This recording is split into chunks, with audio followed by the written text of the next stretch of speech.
Princess and the Frog was a big movie. Not only did it contain Disney's first ever African-American princess, but it was the last 2D animation feature film that Disney ever made. I know I wanted to do a video on this film as the first time I watched this film was on Christmas Day. I fell in love with the characters, the music, and the story. And when researching for this review, there is a lot of videos on YouTube shaming this film for its lack of historic accuracy, and yet everyone I speak to, they hold this film in very high regard. So let's talk about it. Hi there, it's me, the Average Critic. Don't forget to subscribe if you enjoy animated films as much as I do, and let's talk about The Princess and the Frog, the last classic Disney film.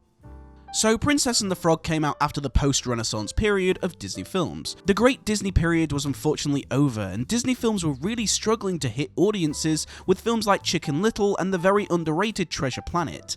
Disney was struggling and Pixar were having a blast, releasing films like Monsters, Inc. and The Incredibles. Disney kept looking to try and hit big, and considering how well 3D animation was doing at the time, it's no wonder Disney Princess and the Frog was the last 2D animation feature film. So, they hired John Musker and Ron Clements. With their track record, these guys know how to make a Disney film, and I love it. Princess and the Frog go back to the classic basics in a fun and new way. It's got your Disney princess who broke history as being the first ever African-American princess, and it's gone back to the classic musical roots and had some fun comedic side characters that aren't just for kids. Let's talk about Tiana first, as not only is she the first ever African-American princess, but similar to the film Soul, this film got a lot of negative reviews because both Tiana and Naveen spent a majority of their movie in frog form, saying it downplays their identities. I said the same thing in my Soul review. A person's colour of their skin doesn't stop them from having their nationality. Just because Naveen and Tiana became green frogs, it doesn't stop them from being black. Tiana represents the hard-working soul of the movie, which I really enjoy, creating this balance of working hard to make your dreams a reality, but at the same time not forgetting love, family, and wishing upon a star is nothing to be ashamed of. The film is depicted as not being incredibly accurate to the time period, which I kind of get. It's the 1920s, and Tiana is perhaps being treated way too kindly considering she has a female white best friend, and the comments made towards her are definitely watered down massively. But what did you expect? It's a Disney family movie. If you want historic accuracy and the N-word spoken every 5 minutes, go watch 12 Years a Slave or Django Unchained. Disney could have watered it down completely, but considering they aren't afraid to go dark when they do, it makes a lot of points that the black community had at the time, like the differences in living conditions and the remarks of two white men make towards Tiana. Is it bad that Tiana has a white best friend who is spoilt? No, their friendship is genuine, and while rare for the time, it certainly wasn't unheard of for two people of different colour to be friends. You see, giving Tiana a white best friend actually helps your film in two ways. One shows how Tiana perhaps has some past resentment towards her friend. Her friend has everything, she has nothing. I will admit it's never explored, but you can see it's kind of there. It also allows your audience to be more relaxed when it comes to your viewpoint of your film. Despite the time period, you don't want to alienate other nationalities. No one likes it when a viewpoint is shoved down your throat, and again, while this film does show the difference between races, it doesn't alienate one from the other. Speaking as a white male, I adore this film just as much as everyone else, and it doesn't say white people are the bad guys and the black people are the good guys. It hints at the historical accuracy while at the same time being clean and safe for kids, and it focuses much more on its characters. Talking of characters, they all form into the Disney formula, but slightly different with things you recognise with some fun twists. We've already spoken about Tiana. Naveen is the handsome prince with a fun, cocky attitude similar to someone like Flynn from Tangled. Ray is the simple if somewhat dim-witted comedic character we have seen before, but he does have a whole lot of heart, as he blindly but adorably speaks how he is in love with a star. Louis is a character I really enjoy. Not only does he not feel necessary, but is a welcome fresh subplot of an alligator wanting to play jazz.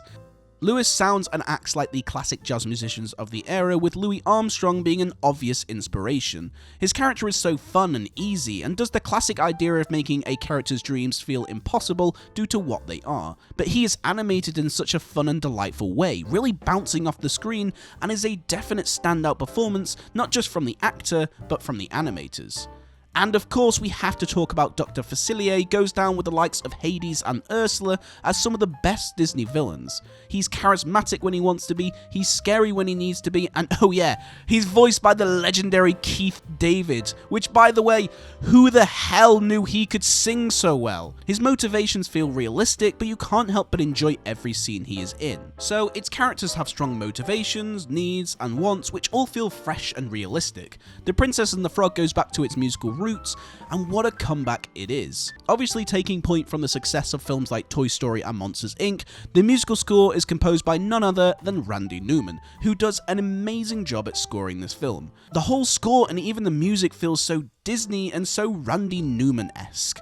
This film does an amazing job at capturing the style of the film, representing the jazz and ragtime of the 1920s New Orleans. To the opening song, which captures the entire feel of the world, to the amazing animation style of Almost There, and even the villain Dr. Facilier has one of the best villain songs in Disney history. Every song captures the idea of why songs take place, which is if you can't speak it, you sing it. Music is obviously a very important aspect of the film because of the time period, and being a fan of jazz music, I find it to be one of the best there is. I love Naveen and Lewis jamming to Dippermouth Blues, and My Belle Evangeline becomes this beautiful waltz love song where we have even dance being incorporated into the scene, where Tiana and Naveen share a beautiful dance with gorgeous animation.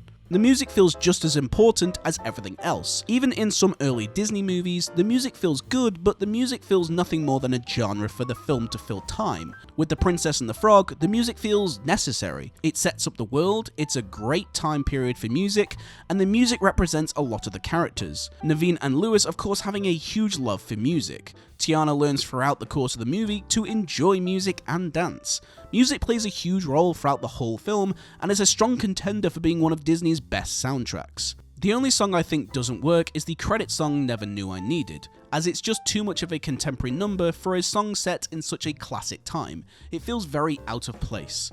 The Princess and the Frog goes back to the classic Disney films you love, despite it being a formula you have definitely seen before. It changes it up enough with its characters and certainly its music and setting to create something that feels fun and refreshing. Considering the time when Pixar was dominating, it was nice to see Disney go back to what makes them successful in the first place. And considering it being the last 2D animation film, you do miss that classic art style that Disney used to do. Films like Tangled and Moana, despite being awesome, it is always nice to go back to basics and remember why this great company became great in the first place. It may have been the last 2D animated film, but Princess and the Frog will always be remembered for giving us an awesome Disney princess, incredible music, and the last of some incredible animation. And so after all that, it gets my professional rating of 8 out of 10, and my personal rating of 9 out of 10. Despite it being a winning formula that you have definitely seen before, it has enough refreshing differences to make me love this film for all it's worth.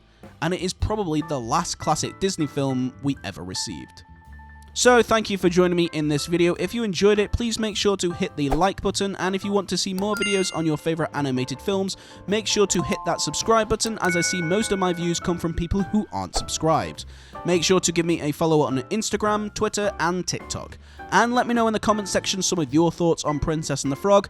Also, make sure you have a happy Christmas from me, as I probably won't be posting until the new year. So happy holidays. I hope you have an amazing Christmas. Thank you for everyone who continues to support me.